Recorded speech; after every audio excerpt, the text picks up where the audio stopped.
Willie Reichenstein. Welcome to the Passion Project. I'm so happy to have you here. Thank you so much for taking the time.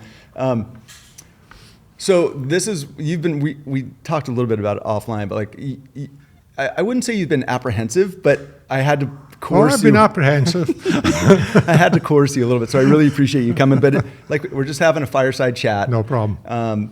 And I'm really looking forward to it. So thank you for being here. Again, this is my opportunity to talk to really cool people doing cool stuff. And I've had the pleasure of getting to know you over the years. And I guarantee that there's still a ton that I don't know. And I really look forward to unpacking some of it and learning, because your story is really cool. And we're just going to talk about where you started and how you ended up where you are today and all the cool stuff you've done along the way, and share it with both people that know you but don't know all of all the connections, and anybody else that really wants to get a great story. So that's why we're here. So we're just going to walk right through it. I'm very fortunate. I have a lot of people in here that paddle or surf, but I always say it's not a paddling podcast. It's very much a people podcast and a storytelling. So we're just looking for your stories. And we were having coffee or we were over there talking for a little bit, and I was like, no, don't tell me anything. I don't want to know. I want to learn on screen and really learn, because there's a bunch of stuff that I don't know. And I'm going to set the table to say, I was with you this morning. I was with you yesterday morning. I was with you the other, so we're together a lot, and there's a lot of people that are with you, and we'll talk a lot about why people are with you a lot and have been for a long time, and yet we still don't know all of the nuances of Willie Reichenstein in your story. Yeah. So that's what we're going to do today. So if anybody that's listening goes, hold on, Reichenstein, I've heard that name before, and it's kind of recognized. It's not Smith, and it's not Miller. Well, we had your son, Will, in here with Kelly Schwartz. Right. And they have a podcast called Cocktails and Canoes. So we got to chat with, this is like a legacy. This is the Reichenstein Legacy podcast today, which will be really fun to dig in deeper. And we'll talk more about Will. So I'm going to start by saying a couple things about you as introduction, and then we'll go in and it'll be all about you. Okay. Cool? All right. So this is a bit of a setup just to give people an understanding of who you are. And this is just me, so hold on before comment about this stuff. These are comments, not questions. So for anybody that has spent any time in Newport Beach, and if you're early in the morning, see a bunch of people paddling around, and there's one guy, whether it's 30 degrees or 90 degrees outside, he's in a pair of shorts and a cotton t-shirt. That's Willie. If you see that same guy somehow 4 days a week on the water early in the morning, and then on the weekend on a road bike cycling, that's Willie. If over the last 40 years you've spent time, or give or take, and we'll figure out exactly, spent any time at the Newport Aquatic Center, in outriggers, 1-man or 6-man or 9-man, or in and around that world in California, you know Willie. If anybody has paddled with the Willie group, your namesake group, you would know that this guy is like the mother hen who makes sure that everybody's safe and everybody makes it back when we go out. That's Willie. If you're familiar with the Molokai to Oahu 9-man world championship outrigger race, going back to the 80s and 90s, and there's some podium finishes with photos of this guy in the winning boats. If you were to look back some decades at some Olympic names, 2-time Olympic paddler, Willie Reichenstein, you've done a lot of stuff. If you live in Newport and you go to any sporting events that are associated with Newport Harbor High School, and there's a guy taking photos for years and years and years, I don't know how long, it's been a while, that's Willie. The first time I saw you doing that, it took me a minute to go, hold on, that's Will. I didn't know you did that. So this is why we're here. Like, oh, that guy taking photos is actually the 2-time Olympic paddler. That's it. It's really cool. If you see him on the beach, typically with a curly-haired, blonde little girl in his arms, that's his granddaughter. If you come to my house and many others and find a beautiful wooden bowl that's been spun on a lathe, that was made by Willie. And if you've seen photos of this guy, whether he was 11 years old or however old, he's always had a mustache. I don't know when it started, but I've never seen a photo of you ever with that. Have you ever not had a mustache? Yes, I did. You did? Yes, yeah. Oh. Way back. Oh, interesting. Okay, you must have been sub 11 years old. And just the nicest, coolest guy in the world, always happy to chat with people on the water and give pointers no matter what. And so just such a rad guy. Thank you very much for being here, Willie. Super You're cool. welcome. Okay, so that's the lead up. But for anybody that knows you or has paddled with you, I'm going to ask you to do something for me to start this off, because this is super recognizable. Willie, so Willie runs the Willie workout, and we'll talk about it. But if you've ever done that workout, and it's been going on for a long time, 4 days, and it used to be 5 days a week, you're around. Used to be 5, yeah. Yeah, we'll talk about that too. Yeah. But when we're starting an interval piece, what do you say every single time? About when we're getting ready to go. 5, Yeah. and then go, basically. But you say it the exact same way every single time. And I wish I could do it, but it's in 5, ready, do it. There you go. Can you do it? In 5, ready, go. It's so much more interesting and loud, and it's exactly the same every time you hear it 100 times. And probably everybody that paddles with you, their favorite thing to hear after a hard workout is what? Easy home. Easy home. We wait for that every day. So thank you for that. All right, Willie, let's start into you. So for anybody that's heard your voice already, you did not grow up in California or Texas. No. Where'd you grow up? I grew up in Scotland. In Scotland. Scotland, yes. So we're going to talk about how you ended up here in Newport Beach, Costa Mesa, because you've been here a long time, but there's a lot in between. Mind me asking you what year you were born? 1947. 47. So that makes you how old? 76. 76. Yeah. So we'll talk more about your fitness stuff you're a monster athlete, super fit. It's so, I always like to say, like, spending time in the Newport Aquatic Center, paddling with who we paddle with. Oftentimes I'm the young guy. Now, there's a lot of very strong, fast, but if proximity is wide power, range, and who you spend time with, there are so many outstanding athletes that are getting older and older and not stopping, not slowing. It's just super motivating and inspiring. So thanks for that. Like great example, role modeling that you guys do. But you said 47 you were born? 47. So right after World War II. Right after World War II. Do you remember, like, what was it like? I don't know. I grew up with a single mom. Well, she was actually married, but I never knew my father at all. Oh. So they were like, he was a SAS, I'm not sure, Special Air Services. In the British military? In the British military, yeah. And he would get dropped behind enemy lines and all that kind of stuff because he spoke German, being of Swiss origin. So they came over, and my mother was a lace weaver, and they worked in factories. And when the SAS came over training, they would train in our area because it's a pretty rugged area. In Scotland? In Scotland. And they met, and that was that was it. So your mother was Scottish descent, yes. And your father was Swiss, yes. And he was in Scotland because of the war? Because of the war, they were training. He was like a commando, if you want. Oh, wow. I guess is the best description of it.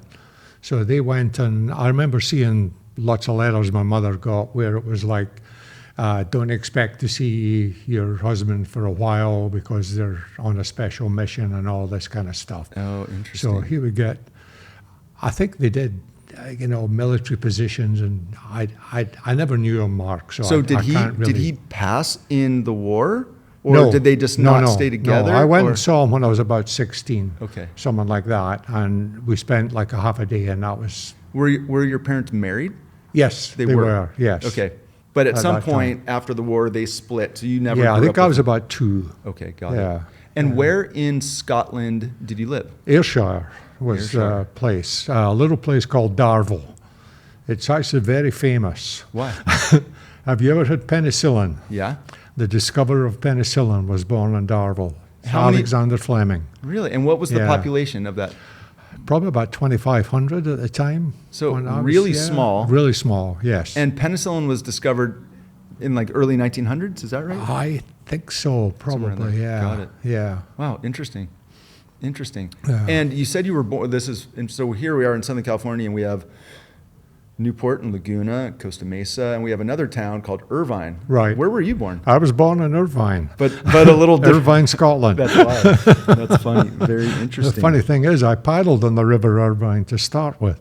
Is that right? It's a river that runs through Darvel, yeah, and runs all the way to Irvine on the coast. All right. Well, you're leading us, because we will definitely be talking about that. Let's talk a little bit more about your family. So you grew up with your mom, a single Single mom. Single mom. Any siblings? Sister. You have a I was sister? A younger sister, a couple of years younger. And your mom, all the way through when you were growing up, did she continue on? She was a lace weaver? Is that what She was did? a lace weaver, and then she went. My father was a chef, and my mother was. She did a lot of cooking. So, did your mother remarry? No, Okay. never remarried. So your father, after the war, was a chef, right? but they weren't together after you were No, 2 years old. no, Okay. no. And did he live close by, or he was? He was down in England, as far as I know.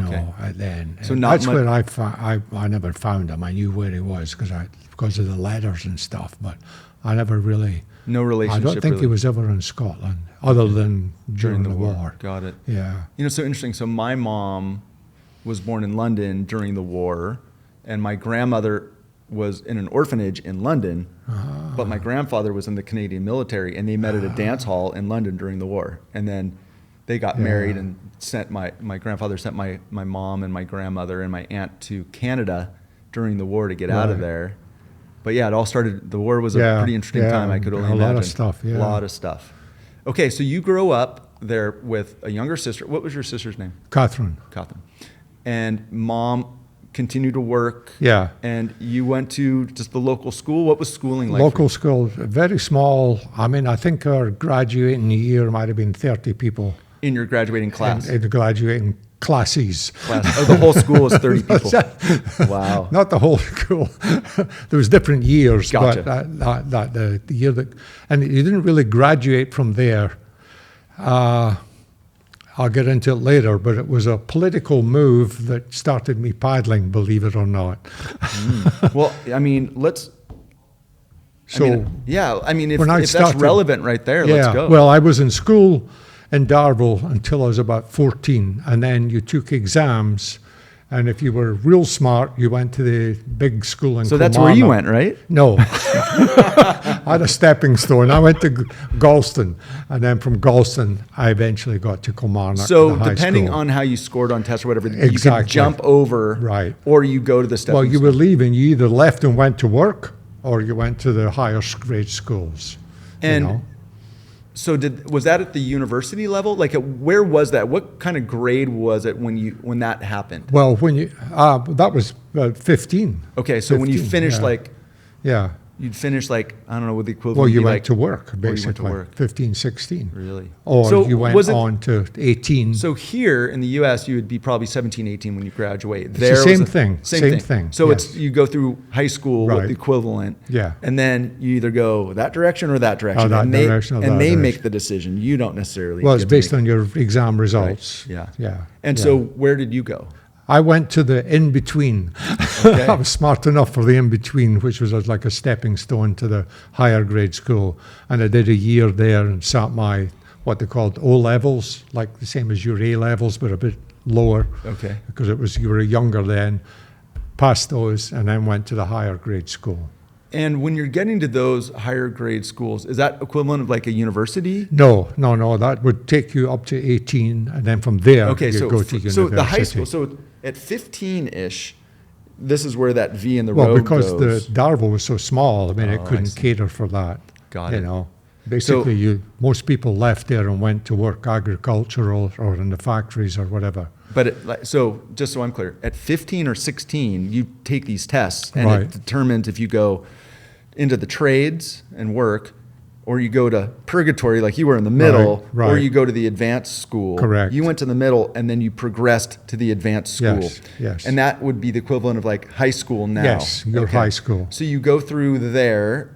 Is it more training focused, or is it more general No, education? no, it's still- academic. It's academic. Academic, for Okay. sure. And when you were there, did you have aspirations of college, or I did. I wanted to be an architect, actually, but that never happened. why? Why didn't that happen? I wasn't good enough. Oh, okay. So you go through. Would you want a house built by me? I'm not sure. I'm not sure. Well, they were. Yeah, they said no.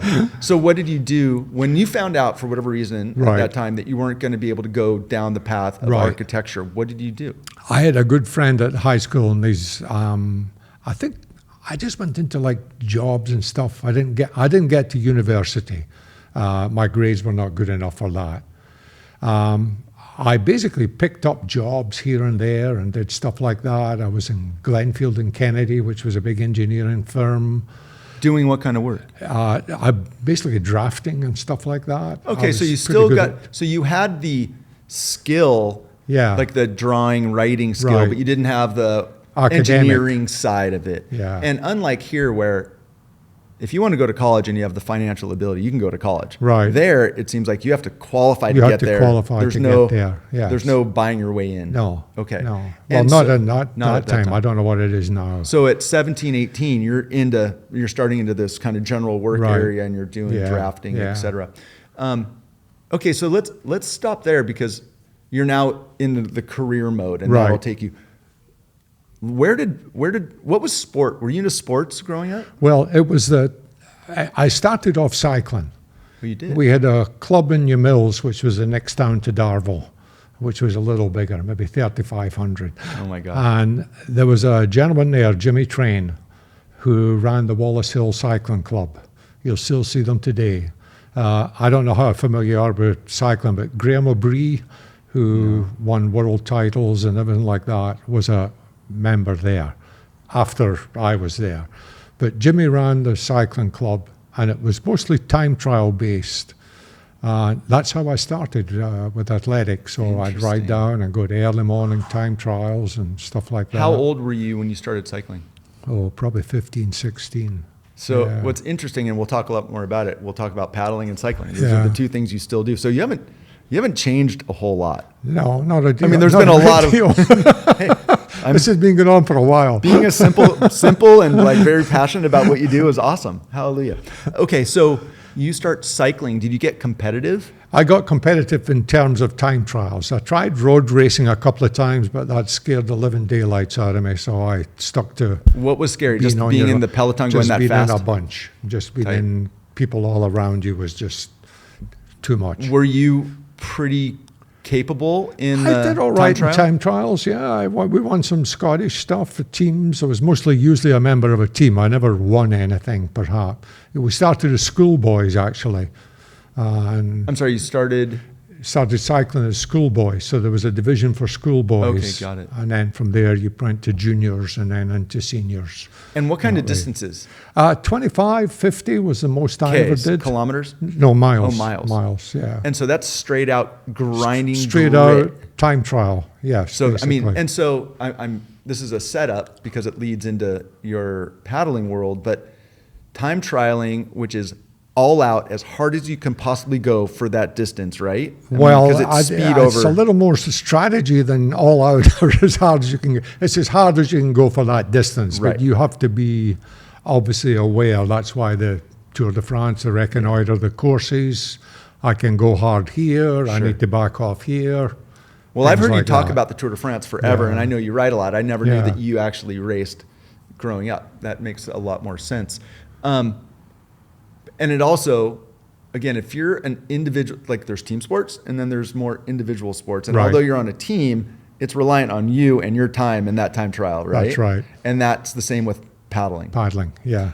Okay. And so you're doing that. When does paddling come in? You said it started. Well, actually, I'm going to go back to Darvel. And I had left school and I was at Galston. And in I think it was early 70s, they raised the school leaving age from 15 to 16, which meant that at Darvel, that was very critical because a lot of the kids, as soon as they were 15, they were straight out into the fields with a tractor and stuff like that. That was a big impact. And we had a woodwork teacher who was there, John Shaw, very instrumental in me, and he ran the youth club in New Mills. And he had the foresight to say, you know what, these kids, you're never going to get them to do anything in their last year. I mean, they want out the door. This extra year, that 15 to 16? That extra year. He said, you're not going to. So he started a whole bunch of like skill training. So I think it was way before his time. So he started motor mechanic and he started woodworking with them, but building canoes and he had other stuff going in the school. And the other teachers helped as well, obviously. So my friend was doing the woodworking and they were building canoes and he said, you should come along. And John Shaw, who was at the New Mills Youth Club, and I was a member of there, he said, come along and try. So we built these big two-man canoes out of marine ply. I mean, you could have held a barn dance in them. And then we took them from the school to the water was probably about 1.5 miles, and we took those down in little bogey wheels, cart wheels or whatever you call them. Rolled it down. And I sent you a picture of the thing, the area where I started. I mean, it's less than, if it's 100 yards long, it's... And by how wide? So Willie sent me a picture just earlier. It's maybe you might have got 2 or 3 boats down Yeah, it. so it not looked like... up at the top end. So 100 yards long and 10 That's feet, where we 10 started feet wide. paddling. And it looked like it was covered with trees. Covered with trees, So yeah. it's just a beautiful area. little creek. It was a river Irvine. It wasn't so much river. a creek, but if it was dry, it would be a creek. Interesting. So that's where we started that. So you did a lot of back and forths. Back and forth up Hold there. on, I just love it. Yeah. I mean, it's amazing. So your paddling career started in a 100-yard long, Yeah. 10-foot wide-ish little body of water covered. That's it. That's yeah, incredible. Our little river, yeah. And then this newfangled thing came out called fiberglass. And John Shaw started building canoes in fiberglass. And we started racing the fiberglass canoes. And you were building these, We were building these. building and racing. And racing them. So you're learning how not only to paddle, but you're learning how to work with your hands and build these things. Yeah. And then 4 of us from the new canoe club, it was myself, Johnny Cox, Hugh McHale, and Alec Walensky. And we won a relay for the Scottish Championships, schoolboy relay. So we got a trip to London. How old would you have been at this time? 16, So 17. that last year of school? Yeah, basically. I I think I was in Galston at the time. I might Oh, have you'd been at already moved academy. on to the middle. It was under 18 because it was still schoolboy. Okay. For sure. Hey, I just got to say, Yeah. just as an intro, like the fact that you remember everybody's names, like it's impressive. Well, they made impressions on me. John Got Shaw it. was a big impression as a youth club leader Love that way. And Jimmy Train as a cycling was second to none. I mean, he got MBE and everything like that. What's MBE? I'm sorry. What's that mean? It's a member of the British Empire. It's Oh. given out by the Queen. Like almost like knighting of some sort. It's almost like a knighthood. Wow. Yeah, no, it's like it's a step below kind of thing. But that was how we started. So John Shaw actually drove us to London. No freeways, nothing like that. It must have taken us about 20 hours. Wow. And then we raced on the Serpentine in the middle of Hyde Park and got hammered. But that was your first So exposure that was to our real first racing exposure to real racing, yeah. on a really. bigger body of water. Bigger All body this of other water. training you were doing was all on the All on Irvine, that yeah, little thing. yeah, It's yeah. incredible. I'll Yeah. post that picture when we Yeah, put this up yeah. because I mean it's this. It looks. If anybody saw it, you'd go, "What a cute little place to Pond. go." Yeah, a pond, a teeny little narrow pond. Yeah, yeah. Wow. And when we got involved with the boys from the Ayr Canoe Club, and they were all K1 paddlers. That was Alistair Wilson was another big mentor, and his wife Marianne, and they mentored us in kayak, and they were all K1s at the So time. what's, just for everybody that doesn't know, what's a K1? It's a kayak one-seater, single-seater. There's a K1, a K2, and a K4. Got it. And then there's a C1, a C2, and there's actually a C4, the race at, I think it's at Worlds sometimes. That I'm not sure, but so for Yeah. so the K is a super Sit narrow down, yeah. sit-down kayak. Tell them what a C1 is. C1 is you paddle on one side only. And it's high kneel, it's right? high You have kneel. one knee You're- up, one knee up, down, and yeah. you only paddle on one side. Yeah.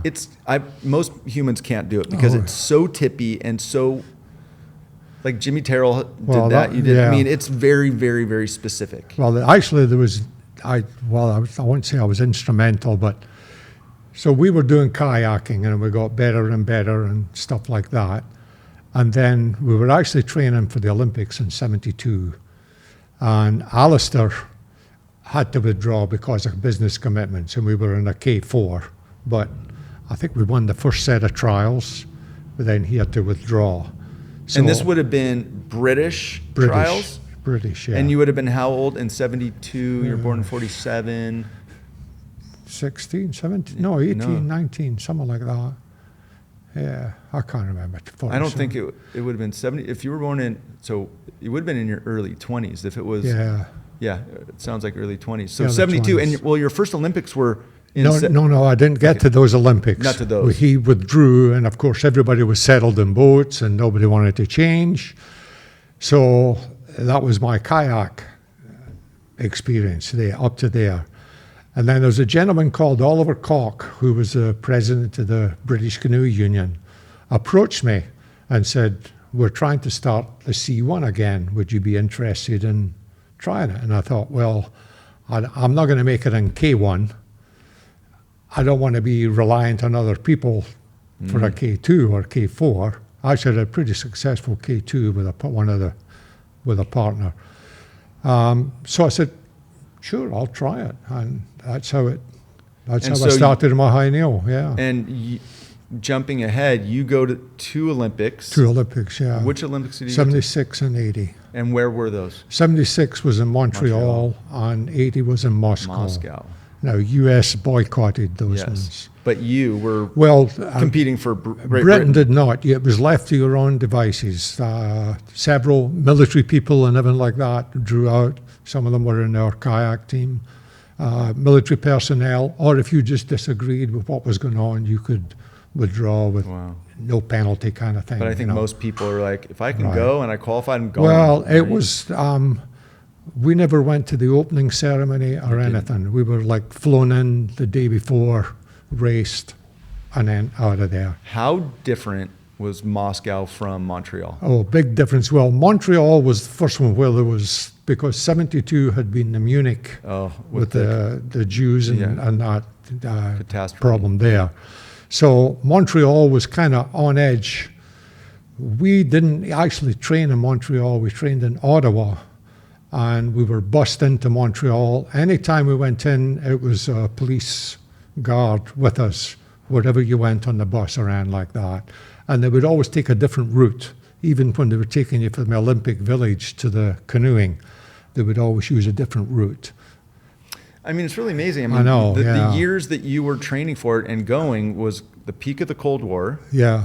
And it hadn't occurred to me that because of what happened in Munich in 72, 76 would have been on, everybody would have been on eggshells. Yeah. And then you had you had Moscow, which was boycotted by the U.S. Well, it was a pretty challenging time. Moscow was pretty even because once you were inside there, nothing's going to happen. Nothing's going to happen there, basically, yeah. So you were very free there. I mean, we did Red Square and all that stuff. We had the time to do that, but it was basically in and out of there. Really amazing. So before, I want to ask you more about it, but what was it like when did you set your sights on, like, I might be good enough to go to the Olympics? Was that like a big goal at some point? Did that happen? I wouldn't say it was kind of accident. No, I think we just kept getting better and better. And my friend Drew Batchelor, that's who I paddled K2 with. And we did pretty well. We won national championships and stuff like that. We actually got selected for the Worlds in 70 and went over for that. Didn't do very well. But that was kind of the start. And I thought, well, maybe there's a chance. And then 72, we were still, there's a lot of good people. We were still like, well, you never know. And when we might be lucky. In being from Scotland, you're competing, you're part of Great Britain? Great Britain. The race is Great Britain, yes. Got it. Yeah. Pretty stacked deck, like pretty competitive at that time? It was at that time, yes. There's a lot of good paddlers. Yeah. And so there's the goal of getting there. What about the process? Like, did you enjoy, it sounds like you started on bikes and get into paddling, and you were building them and learning as you went and go from K1 or K4 to C1. Did you love paddling? I liked it, yes, absolutely. Yeah, I think that's why I kept doing it, obviously. And you haven't stopped. And I haven't stopped, yeah. Got it. And so was the Olympic, granted what we just talked about, the Olympics were different than maybe the perfect, dreamy that happens, not all the time. Well, I mean, once you were in the village, it wasn't bad at all. It was pretty cool. It was nice and everything like that. Or on the race course. I mean, the only place you saw it was the transportation from the village to the race course and stuff like that. But, and competing there at that level, was that for you exciting, nerve-wracking? Yes, as well, yes. Yeah, I mean, the pressure's got to be, and did you recognize, and maybe this is in reflection, like, it's got to be a bit of a giant source of pride for you that you made the Olympics? Like, that's pretty I guess. unbelievable. I mean, I think it's like anybody that sets a goal. I mean, if you achieve that goal, yeah, you pat yourself on the back, and hey, I made it to some extent. I didn't do very well, but Yeah, but just getting got there here, is more than, Yeah. that puts you in some very rarefied air. That's like 0.00001 of athletes make it to the Olympics. And there's Well, probably a couple more zeros in there, Yeah, right? yeah. That's incredible. And I just love talking to, I mean, that's, I think, jumping ahead, but that's part of the beauty of Newport Aquatic Center, the exposure that I Right. have, like be able to spend time with, we had Krista Right. and Rami Zur in here, both Yeah. Olympic, 2 gold medals. And there's a lot of people that spend time around Yeah. here, maybe because of, you would never know. Like nobody would ever know. And that's the beauty of talking to Yeah. people. Like you would never know like Olympic caliber athletes. Yeah. And Well, it's really I neat. spent a lot of time in Hungary. The first on my C1, I think the first Worlds I did was, I think it was 73 in Tampere in Finland, and I met the Hungarian coaches and got talking with them and got invited back to Budapest. And we initially went as a whole British team the first time, but I went back there several times after that for like a spring break or Easter, over Easter. That's so cool. So yeah, it was fantastic. And so what was the duration of your uber ultra competitive years of kayak at that level, national and Olympic level? Well, I retired in '80, so I'd Retired say from competitive competition. competitive. Sorry, '81. '81 was they did the Worlds. I was going to retire in '80, but then '81 they did the Worlds at Nottingham. So I thought I'll Stick I'll around. make that. Yeah. So you had, and so your first Olympics was 76. You missed 72. So you really had the 70s Right. into 81 Yeah. was like the peak of your Yeah. Olympic paddling, Yeah. international Yeah. racing. And did you talked about Budapest and in Hungary, et cetera. Did you do a lot of other international travel at that time? Yeah, yeah. So for pretty much all over. For those 10 years, give or take, was that all financially supported by A lot of it was, some of it was not. Sometimes I'd go with the Scottish canoe team to different regattas, and that wasn't really paid for. They might pay for your hotel or that, but your travel or something like that was yours. So were you having to work while you're training? So you're working all the time, full time. You're working the Yeah, whole I was time. teaching. Yes. Okay. Yes. Okay. So we just talked about the 70s paddling, the Olympics until your retirement in 81. Now we're going to go back to career. So you said you had started working as a draftsman at an architectural engineering firm. Yeah, I didn't do much draftsman. I just was a support personnel. So yeah. let's go from there. So we're going to go back into I career. did various jobs. I did some social work. My good friend's father was a social worker, and I started with that, but that was very depressing to me. So I didn't last long there. Why? What was depressing? Just to see, I don't want to say deprived people. They weren't you were dealing with the impoverished, basically. But there was a lot of things they could have done for themselves, but chose not to. I just found it depressing. Got it. So where'd you go from there? Actually, well, I was racing obviously at the same time as that. And then I met when we would go down to Britain and to England to race, most of the races were at Nottingham eventually when they built the centre there. I would race there and I met a coach, George Cooper, who was coaching us then. And he said, have you ever thought about PE college? PE, physical education college. I said, no, I haven't really. So he said, well, there's a really good one at Madeley. Why don't you apply? So I'm sorry, where was it? Madeley, which is right just above Birmingham. It's no longer there, unfortunately. But I applied there. It was what they called a wing college. It was a specialist for PE. I applied there, went down, got an interview, and got accepted. That was, actually, it was 71, or 71 or 7, yeah, 71, because I was there at 72 when I didn't get to the Olympics. So 71 to 74, I spent there. And so 71 to 74 in college, focused on PE. Yeah. Okay. Doing that and doing my paddling, obviously, at the same time. Hold on, let's stop there. What was a day in the life of Willie Reichenstein going to school, Well, and training at an elite level. you're not going to believe it, but I had to carry my boat across a couple of fields. There was a little pond, Madeley Pond. We got permission for me to paddle in it. And it was a little bigger than what I started on, but not much. It was Irvine maybe Lake. 400 if you paddled round it. So that's what I did my training there in the morning. Were Then you I'd- training alone?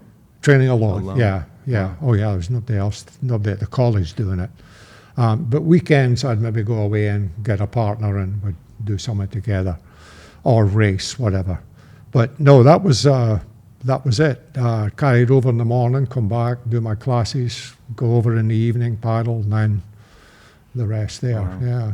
Wow. That is it. Okay, so you do 4 years, and you enjoyed PE Oh, yeah, college? Yeah. That was like very right up good. your alley. That was right up, yeah. Got it was it. nice. Yeah. And where did that take you? That took me, I got a teaching job in Wolgarson High School, which was in Penkridge, which is just outside Cannock in the Midlands. This is all in Scotland. No, I'm down in You're England in now. England. I'm down in England.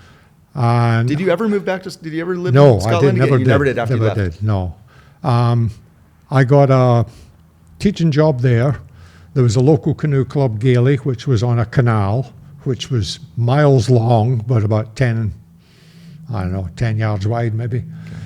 And then I ran into other people that I coached them, the Lucas kids, Sarah and Richard Lucas, and a whole bunch of other ones that I coached, but I still am in contact with Sarah and Richard. In fact, we were just over there a couple of weeks ago. That's right. And they come over here. But you said you started to coach. When did coaching start for you? Right then. Right then. Yeah, So yeah. you're like, hey, I'm training. Yeah. And I just did 4 years in PE And college. they'd come with me and they'd do what I would do. So in PE college, you're really being taught to be an instructor, educator, You coach, are, but right? not in canoeing, unfortunately. Like I ran the canoeing class when they did it, but it was just in the swimming pool. Oh, wow. But we did. Actually, we won a college championships. We went and did slalom, so we had little slalom boats In the pool. in the pool. Oh my gosh, that's Yeah, incredible. bath boats they called them. Bath yeah. boats. So, all right, so you're coaching at this time. Coaching and and training. coaching and you're training. done with school. I'm done with college. You're done with But college. I'm teaching in school, in high teaching. school. Yeah, So you're teaching that school Yeah. in England, right. and you're now starting to coach people. What are you teaching? Teaching physical education, soccer, cricket, rugby, Got it. athletics, gymnastics. At a all high that. high school level. High school level. How long yeah. did you do that? I was there from 74 to 81. Okay. 81, yeah. Got it. So we talked about so something happened in '81. You retire. Well, I was retiring, but I think it was 80. I ran into J.T. Kearney and Leslie Klein. They were over at an international in Nottingham.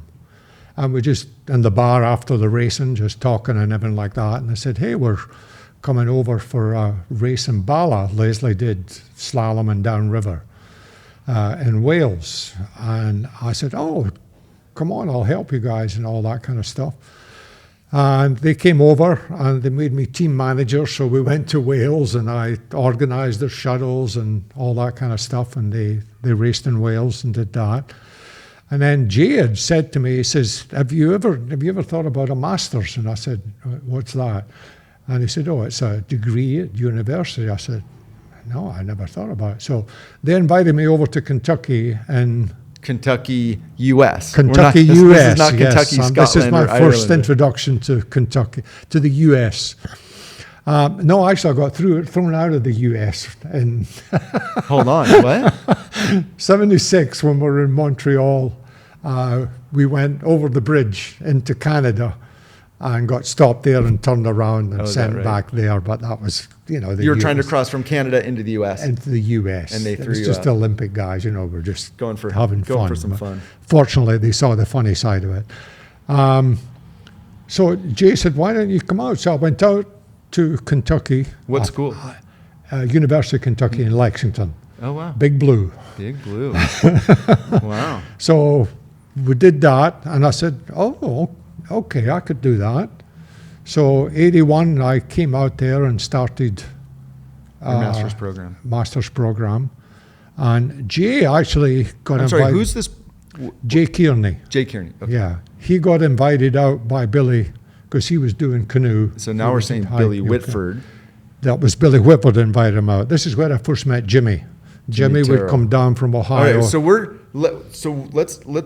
we're talking some names there that Okay. we're going to want to get back to. But let me ask you. So at University of Kentucky, it's a Right. 2-year master's program 2 years, yes. in master's in PE. PE, And that physical the goal was that would allow you to teach at a higher level or take a more elite job, or you were just like, yeah, it sounds good. It sounds good. Something I to was do. retiring. I felt like a change, and So that was hold a on, and this change. is in 80, and you 80 would have was- been 32, 33. Yeah, 81, Okay. I think I came out there. So you yeah. retire from competitive paddling at like 30 years old, Right. And you come to Kentucky for a 2-year master's program in Right. PE, with the goal of, I don't know, but I'm in the U.S.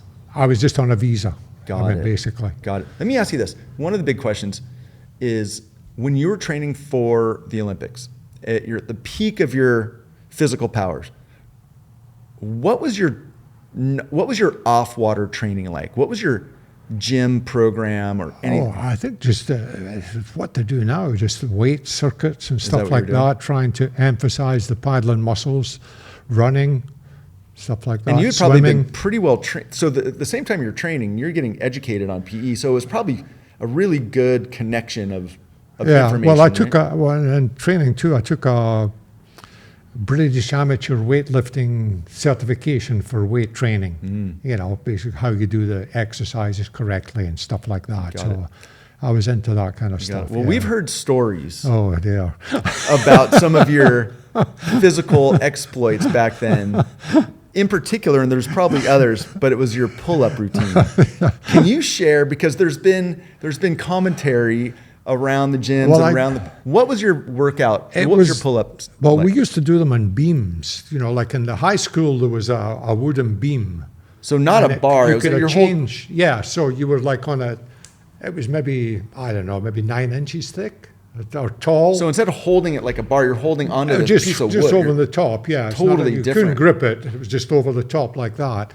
And that's what we started on when I first started training with Alistair and Marianne and all those would do that.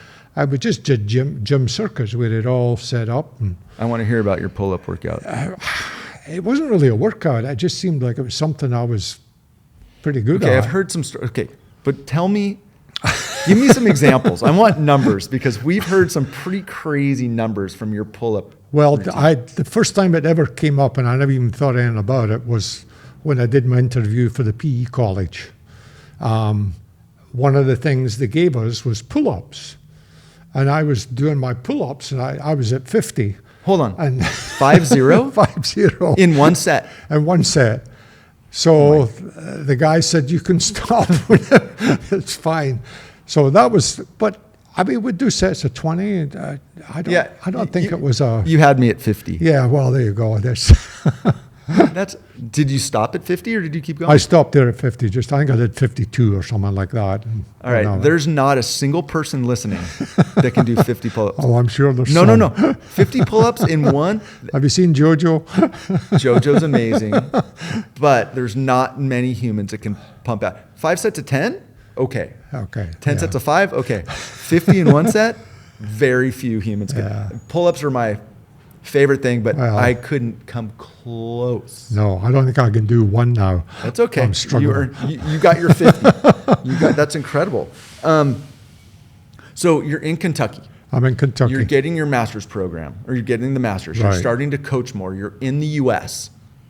What happens then? What happens then? Well, Jimmy Terrell would come down and train with JT, and we'd go out together, obviously, and Leslie. So We'd Jimmy just- Terrell is how many Olympics did Jimmy go to? I think he's 4? done 3 or 4, yeah. 3 or 4. Yeah, for sure. Jimmy will be in here Yeah. in 2 weeks. Jimmy paddled with us yesterday morning. Jimmy's Yeah. a master paddle builder, quick blade paddles. If you paddle, you know Jimmy, superhero.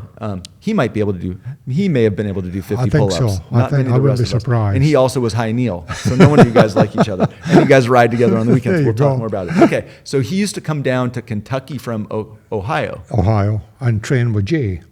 So that's how I got to know Jimmy, first of all. So you guys got to know each other in Kentucky, Kentucky. before Yeah. you both ended up out here. Yeah. Okay. And then Jay got invited. Billy Whitford called Jay. And So Billy Whitford, today, executive director From of the here, Newport yeah. Aquatic Center, iconic in the paddling world. right, called Jay, and they did the Molokai in 81. And then 82, the next year, he called me and he said, would you be interested in doing it? And I said, sure. So the Molokai. So now we're talking outrigger paddling. outrigger paddling, in which I'd 80, never, which I'd you'd never never even done. seen And the outrigger paddling we're talking about is 9-man. So 6 people in a boat at the time. 9 yeah. people on a And team, and you changes. change out every however Right. amount of time, and you're racing from Molokai to To Oahu, and at the time it was like a 42 mile, 42, 40 I or think, 42, yeah, about that. and that's the world championship. It's super iconic. It Right. still is today. Yeah. And so you do it in 81 for your first time. How did you train? I an just outrigger? trained in canoes, just So like we were, you got just- my high Neil canoes. So you that got was it. called up, hey, come over, and we're going to throw you in this boat, and we're going to go across this channel Basically, well, in an outrigger. Second time I was in the boat was the race Oh my gosh. in Molokai. Yeah, I came out here. I think I stayed with Greg Collins at the time. We went down, we did one practice, and then we flew out to Hawaii. I think you rode your bike with Greg 3 days ago, right? A lot of things have not changed. This is incredible. And again, we're talking in 80, 81, and you're Right. still paddling with Jimmy. We're still seeing Billy. You're still riding with Well, Greg. I'd never seen Billy till I came out here. I'd never met him before. Okay. Yeah. Yeah, and we're talking 40 plus years ago. Yes. That's wild. Yeah. So you go to Molokai. So now here's a guy from, Scotland. from Scotland, by way of England, by way of Kentucky, comes to Newport, trains once, flies to Hawaii, goes to Molokai.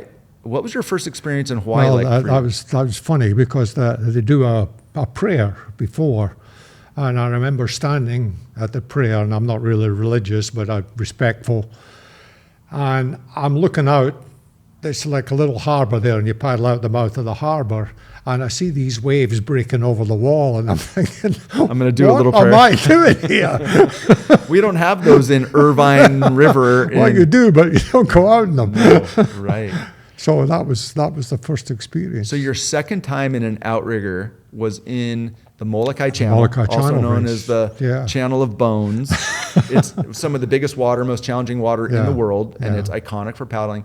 How did you guys do? We won. We Come won. on. Yeah. And that was for offshore? Offshore, yes. Wow. Yeah. This is a Polynesian sport, big in Hawaii, and this is the time, the early 80s, that California teams start going over Right. and making. No, there'd been other California teams had gone over. but really definitely. starting the early 80s, I think, was the first Right, times you guys maybe. started to win.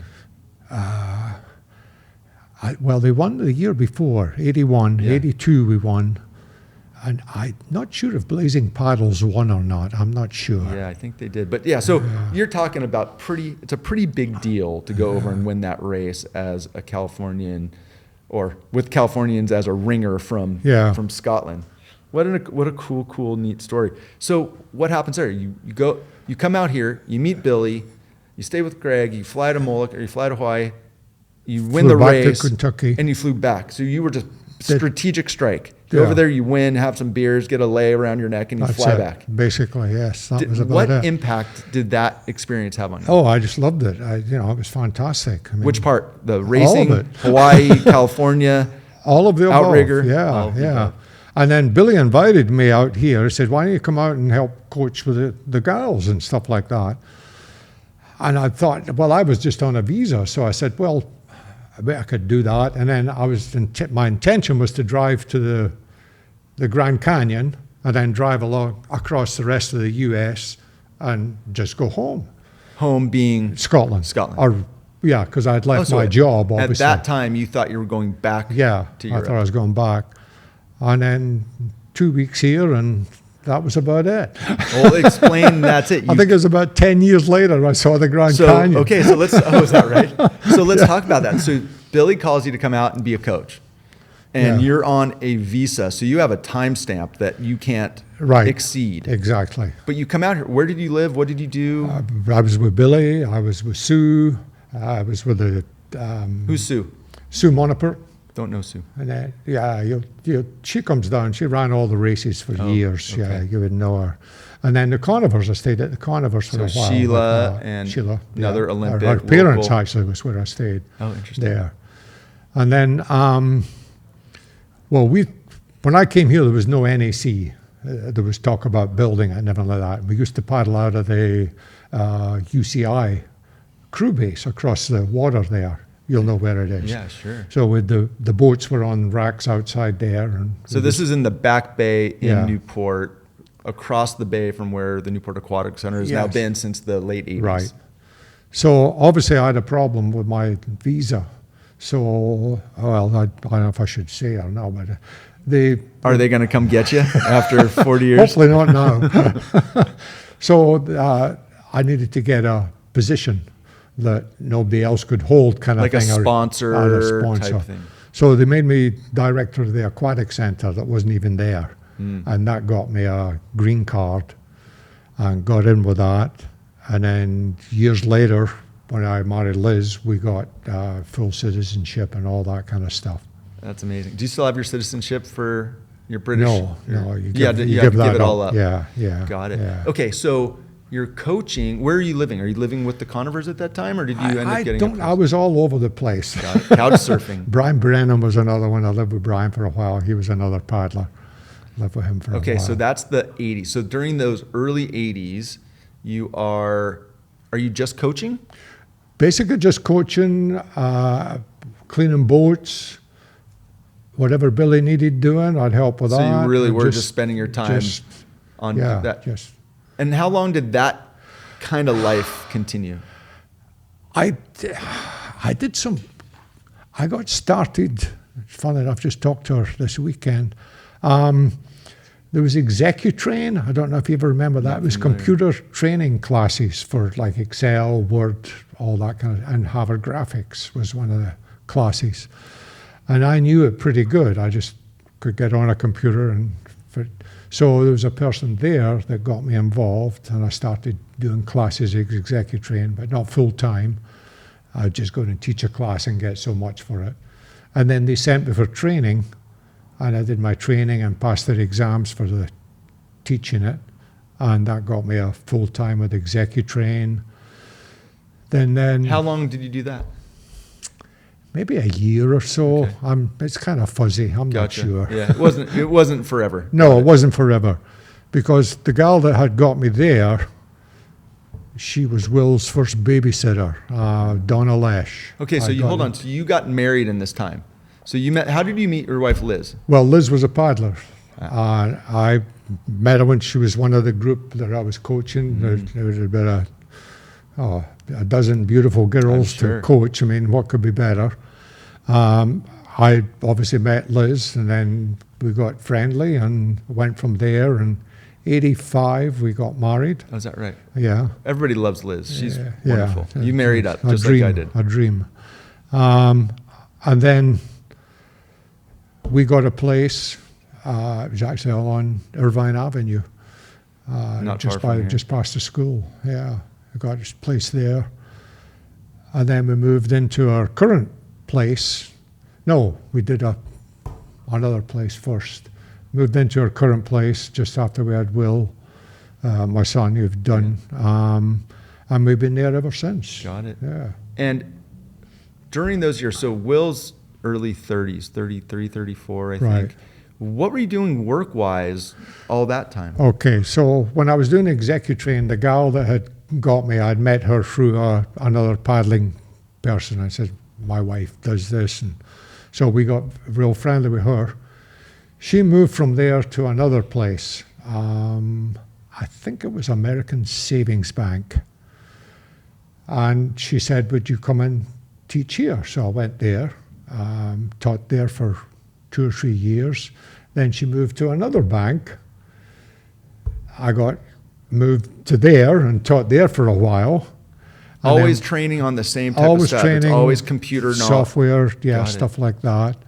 And then I'd also do some work for the bank itself. You know, they'd ask me because I knew the spreadsheets and databases and access and stuff like that. And I'd get involved with banks with that.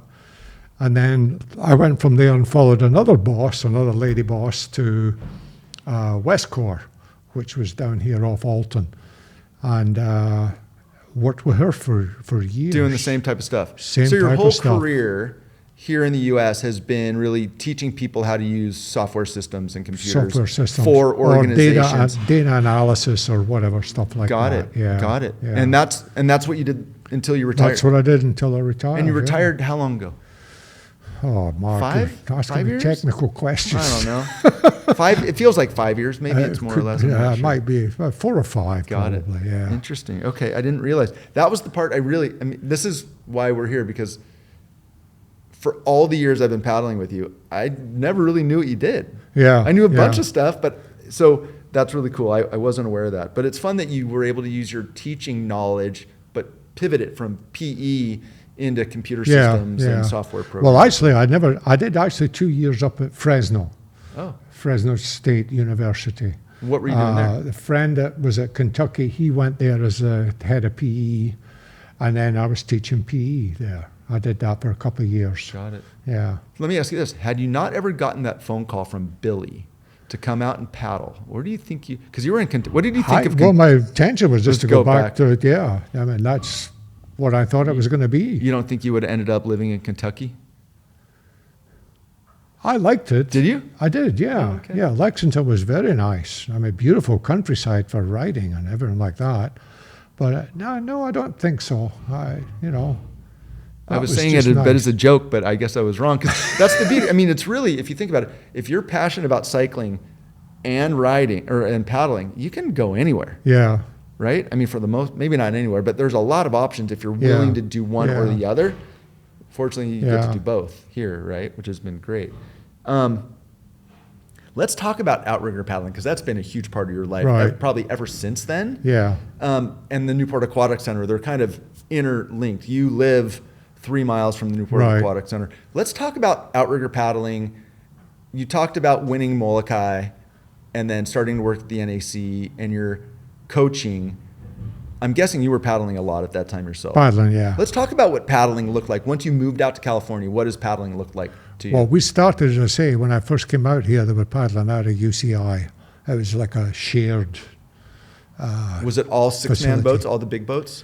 No, it was kayaks. Oh, you were paddling kayaks here. Kayak there, and we'd paddle out of the offshore beach for the outriggers in the evening. It was the same Oh. kind of guys, but Billy was trying them for there used to be a thing called the Sports Festival they had here, which was their Olympic feeder program, if you like. So there'd be a sports festival, I think it was maybe each year or every 2 Oh, years. I wasn't familiar. And they'd compete in that. They've Okay, so I was wrong. since stopped that now. But so when you were paddling at the outrigger, I'm sorry, at the UCI Center, just you were paddling kayaks. kayaks. C1, high No, heel? I didn't Just do. I kayak. didn't do much kayak, much C1 here. I just went to the kayak. It was just easier. And you were paddling and coaching K1. Right. So you were doing K1 that whole time, but at the same time you were also getting into outrigger, the big Right, boats at night. with the group, more in Right. the ocean. Right. Okay, got it. Yeah. So you keep coaching. How long did you keep paddling kayaks? When did the aquatic center open? Late 80s? 90s? Yeah. Somewhere around there? So Well, I did the kayak for a while, and then they started this outrigger canoe stuff, and I got into that for some reason, for a long time. and that's been Yeah. So now, easier. so you've been paddling. So you're now paddling 1-man outrigger. Right. So we're going to talk about a little about the Willy workout or the Willy group. So there's something called the Willy workout, as I alluded to, and I paddled with you this morning and yesterday morning and Monday morning. In a nutshell, what it is Monday, Tuesday, Wednesday, Thursday, on the water at 5:40. 5:42, we tend to walk down, yeah, It's right? supposed to be 5:45, but I know. Well, your toes are in the water at 5:45, but you're okay. walking down the wash, and that's year round. And we're usually back to the wash deck by 7 o'clock. So just people, depending on what you're doing, you're going to get somewhere between 5 and 6.5 miles.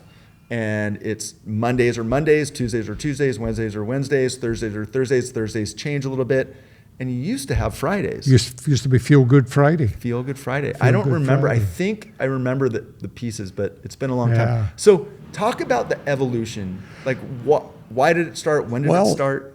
I think if you go way back, I think a lot of people had aspirations at the Olympics.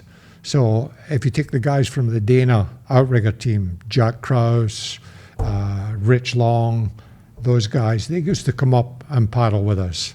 And then even Danny did some stuff. Danny Chin. But it's a different mentality. It's like a 100-yard sprint. All you can do is 100-yard sprints or stuff like that. There's not the same flexibility or freedom as outrigger paddling, where you have a nice open ocean. You're talking about down a lane, fixed. Got it. Go for it.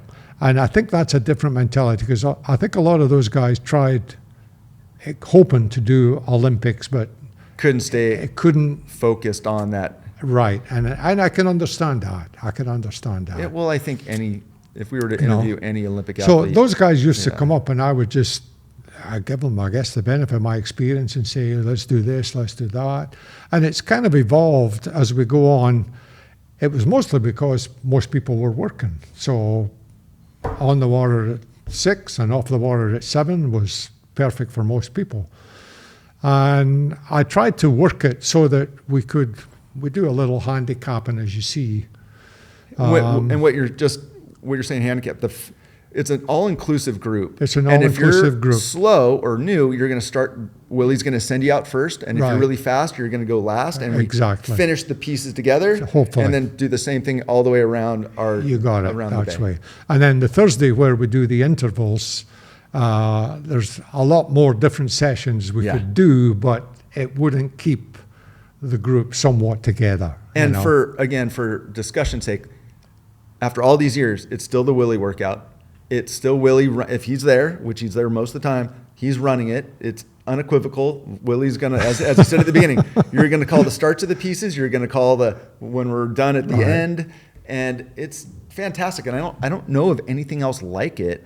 And you've been doing it. What do you think? I think they do it in other places. I'm sure Danny does a group up in his place. They do, but I don't know. Down at Dana. Just the longevity. Yeah, well, they do. That might be true. But it's just super cool because you've been, how long? 40 years have you been doing this? Since the 80s? Since NAC? Probably maybe 90s? Yeah, it's got it. 30 plus years. I mean, it's amazing. And I've been able to, and what's cool is, I mean, you're there. Like if you're in town and you're healthy, you're there Monday, Tuesday, Wednesday, Thursday. And on Fridays, you still go down there before you go get a coffee and a donut, right? And a donut, you're still down there. And even sometimes when you're sick and you're not going to paddle, you still come down at 5 in.the.morning just to see everybody else. Just to make sure you're there. Why is it? What is it about the Willie group that has kept you going all these years? I just enjoy it. I mean, it's enjoyable. It's a good bunch of people. It's a good exercise. That's it. It's a good strategic strike, but it's also very good start to the day. Social. I'm a morning person, Clearly. But what's great about it is how many of those people are friends of yours? Well, I'd like to think they're all friends to some extent. Some of them I see a lot more than others. Yeah. But some of those guys have been doing it with you 20 plus years. Oh yeah. I've been doing it on and off for 20 years. Yeah. So it's really amazing. It's super fun. And again, I always give you kudos for you always give people pointers because you've been a coach and an instructor forever. And, but you're always looking out for everybody. And it's super, super cool. And it's got to feel good that your son has become an elite world-class paddler over the years. And it was really fun. Yesterday morning, Will paddled with his group at the same time, came back and ran over to give you a hug on the wash deck. That's as a parent, that's got to be super cool. And as a son, it's just very really proud. Yeah, for sure. How has it been watching Will come in? Will's been an elite paddler for a long time now, but how's that been as a parent? Any parent I would hope would be very proud of the situation. I take some credit for it. I mean, we started him off and stuff, but I never forced him. If he didn't want to go, he didn't go. But he obviously got the bug and he's a stuck monster with it. too, just like you. Well, he talked about how you would sometimes wake him up in bed and just pull him out, and he didn't have a choice. So I give you big props. But it's been super fun. And your wife Liz was a world-class outrigger paddler as well. She's a Molokai winner too. Yeah, you guys are amazing. Yeah. And she's the sweetest thing in the world. Absolutely. We love Liz. I think everybody loves Liz. And I think talking about this, the people you've named, Billy Whitford, Jimmy, Liz, your son, a lot of the people that we paddle with, I'm a firm believer in that proximity is power. Who you surround yourself with is who you become. Right. Like, why do you think we all hang with you guys? Like, we're hanging with some of the nicest, most impressive athletes, and you know, you're 78, you're still paddling 4 days a week. 76. I'm sorry, 76. Well, I talked to somebody else this morning, and they were older than me. Dennis Campbell, who has been doing the same thing. He paddled with us this morning, and he's still been paddling. I mean, age is not it's the mind. It's the mindset. I hope so, it's the commitment. Because, so you paddle these 4 days a week, and then what do you do on Saturday and Sunday? Ride bike. Still road bike. Still road Hasn't bike, changed. And you guys do like 30, 40 miles. Each time. You've been with us, man. I know. You know. And you've been doing this for consistently 30, 40 years. Yeah. Do you ever get freaking cold? Cold. I get colder on the bike than I do in the canoe. So just to frame this, you're 76, I'm 54. In the middle of winter, when it's 39 degrees or so, I will be in wetsuit pants, booties, long sleeve shirt, maybe 2 shirts, and maybe even a beanie. And most other people are doing the same thing. And you are wearing the same thing that you're wearing right now. Right. Shorts and a t-shirt, cotton, not even like sports material. You'll have your Crocs that you leave on the sand. You got it. Year round. And I'm the wimp. I give you big, everybody always goes, how does Willie not get cold? I don't know. It is very impressive. Oh, I get cold. Well, I don't know. But the Willie workout, let me ask you this. Why did Friday Fun Day disappear? I think it was a lot of it to do, I think, with the racing season, and people would take the Friday off because they were racing Saturday. Yeah. So it just got less and less. So I think it just kind of faded away. Donuts and coffee sounds perfectly good to me. Donuts and coffee sounded like a better deal. That's awesome. Hey, how has it been? You've been around here for 30 years. Do you ever think back and go, I've come a long way from Scotland through England, through Kentucky? Well, we were just back there a couple of weeks ago, actually. And we did Scotland and England, and I met up with those kids I used to coach, Is that right? Lucases and everything, yeah. And the greenery, I miss the greenery. You don't get green here. Well, you don't get rain. Yeah, right. But that, and it's a different countryside. It's different. How many photographs did you take on that trip? Actually, I don't, just over 1,000. A lot of them were junk, you know, so, but...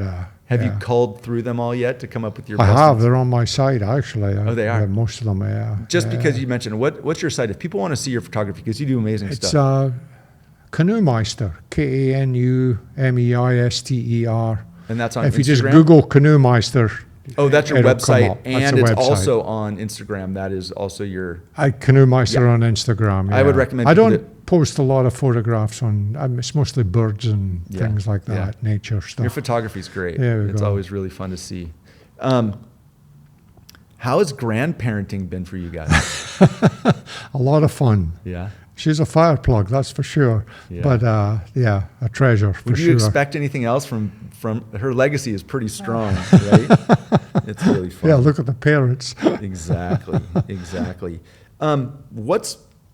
What fills your time now post-retirement, however many years? Woodworking. I do quite a bit of woodworking, stuff like that. Thank you for my Christmas present, you're by the way. welcome. It's beautiful. It's on our counter in our kitchen. It's really cool. That and just tinkering. I do photography. I do a lot of photography at the high school. I love that. That's just, they welcome me with open arms there. You've been doing that. How long have you been doing that? Well, actually, I started when Will played soccer there. So you're talking he left 15 plus years, 15-ish? Yeah. Because I remember the first, I didn't know you did that. Again, same reason here. Until I was at a basketball game with my son, Gianni was playing, and I was like, oh, there's Willie over there taking pictures. I had no idea. Yeah.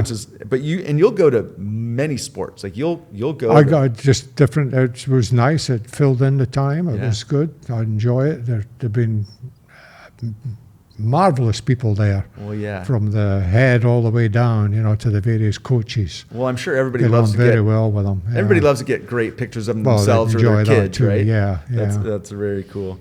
I mean, like I had coffee with my dad, who's retired, this morning, and we ran into a friend of his, and he was thinking about retiring, and my dad was like, well, you got to do something. You got to make sure you got something planned, because you can't retire and just go sit on the rocking chair. Like, if you've been working 50 hours a week, you've got to figure out how to fill that time. You're not going to just go stop, right? And it looks like between paddling and cycling and photography and travel and grandparenting and tinkering and wood, like, sounds like a pretty great life. I still do some lying on armchairs. And you've darn well deserved it and earned that one for sure.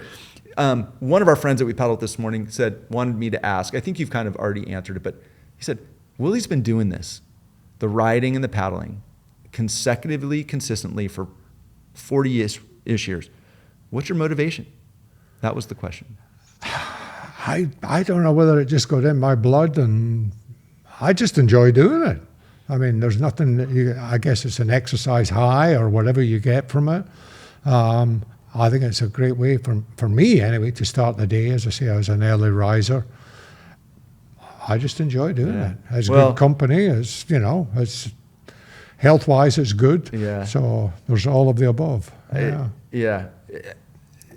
I think that if success leaves clues, at 76, still doing all that you're doing, all the things we just talked about, and paddling and cycling, still at a very, very high level, it seems like it's working. Like, the secret to success is don't stop, keep going hard, stay healthy, right?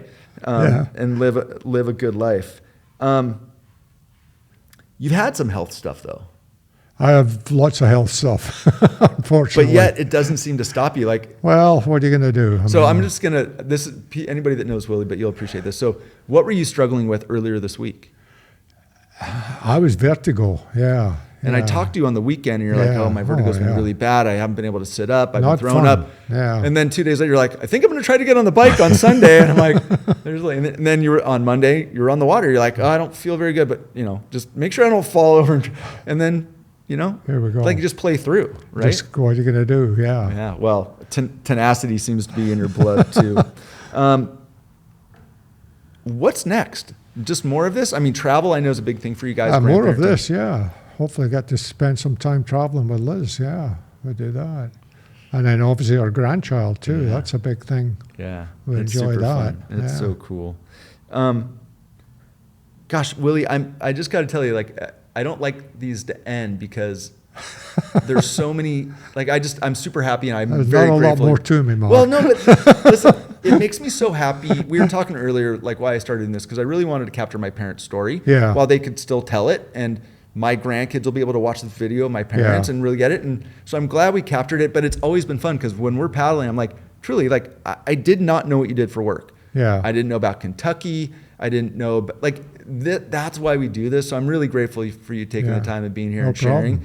And even, your son, Will and Kel, have a podcast with over 100 episodes. And I'm like, Will, why don't you interview, I'd love to interview your dad, but you should. And he's like, no. You'll get different stuff. And so he fed me a couple things. Hey, find out about this and this. It's just super fun for people to kind of uncover. Because you even said when Will was here, he had shared a couple things. And when you were watching, you were correcting him. You're like, no, you were wrong on that. And you're wrong on that. So I think we've got the story straight from the horse's mouth. And I'm sure that, we were in the gym yesterday morning before paddling, and Ruben Ruiz, who's paddled with us forever, goes, Willie, when are we doing yours? And I'm like, oh, we're doing it tomorrow. And he's like, yes, I've been waiting for Willie. So again, for those people that are like, who wants to hear my story? There are people that want to hear the story. So that's why we're here. So thank you. Thank you for being here. Super cool. Thanks for your leadership in paddling. Thanks for being everybody's, mother hen, and for letting me bike ride with you guys and leading the paddling, and just for being a great part of the paddling and local community. I really appreciate it all. I've enjoyed it, actually. Yeah? Well, I appreciate that too. So now I promise that we can either go get a donut or a beer. Here we go. Either one. Willie Reichenstein, thank you so much. I really appreciate it. Thank you, Mark. Thanks, buddy. All right.